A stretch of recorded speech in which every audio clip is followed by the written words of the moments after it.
అదే RTV app వార్తల్ని క్షణాల్లో చదివే అవకాశం ఉంటుంది. ఒక న్యూస్ పేపర్, ఒక టెలివిజన్ ఛానల్ మీ చేతుల్లో ఎప్పుడూ ఉంటాయి. ఆయన విజయం చాలా క్రాస్ ఓటింగ్స్ జరిగినాయి. మన రాజమండ్రిలో ఉన్న ప్రముఖుడు ఈ ఉపరాష్ట్రపతి గారిని కామెంట్ చేస్తారు. ఆయనకు ఓటేయకూడదట, దేశభక్తులకు ఓటేయకూడదు,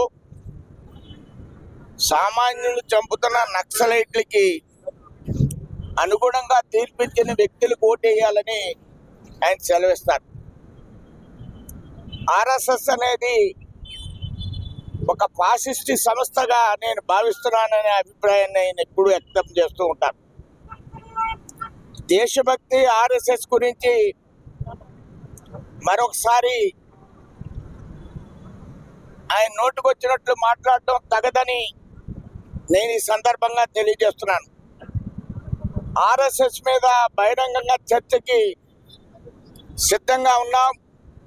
సుబ్రహ్మణ్య మైదానంలో ఎప్పుడైనా సరే చర్చ జరిపితే అరుణ్ కుమార్ గారితో బహిరంగంగా చర్చకి సిద్ధంగా ఉన్నానని నేను తెలియజేస్తున్నాను. ఈ సందర్భంగా ఒక దేశభక్తుడు, సామాన్య కార్యకర్త, 16వ ఏట నుంచే జనసంఘంలో ఉండి చిన్నప్పుడే ఆర్ఎస్ఎస్కి వెళ్ళినటువంటి ఒక అకలంక దేశభక్తుడిని కించపరచడం ఆయనే కాదు,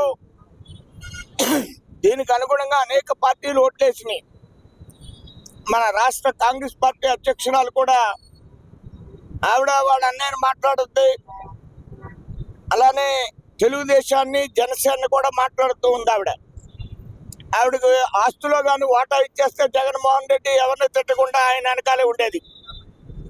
ఆస్తిలో వాటా రాపితే పార్టీకి అధ్యక్షురాలై అనేక విధాలుగా మాట్లాడటం, ఆస్తిలో ఓటాలు దక్కుతాయన్నప్పుడు రాష్ట్ర వ్యాప్తంగా జగన్మోహన్ రెడ్డిని అనుకరిస్తూ ఉపన్యాసాలు ఇచ్చింది ఆవిడ.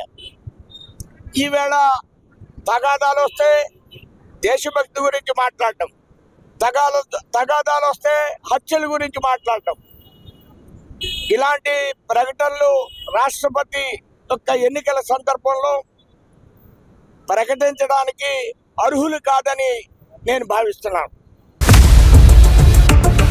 ఇండియా పాకిస్తాన్ ఉద్రిక్తతలపై లేటెస్ట్ అప్డేట్స్ కోసం డౌన్లోడ్ చేసుకోండి RTV లైవ్ యాప్.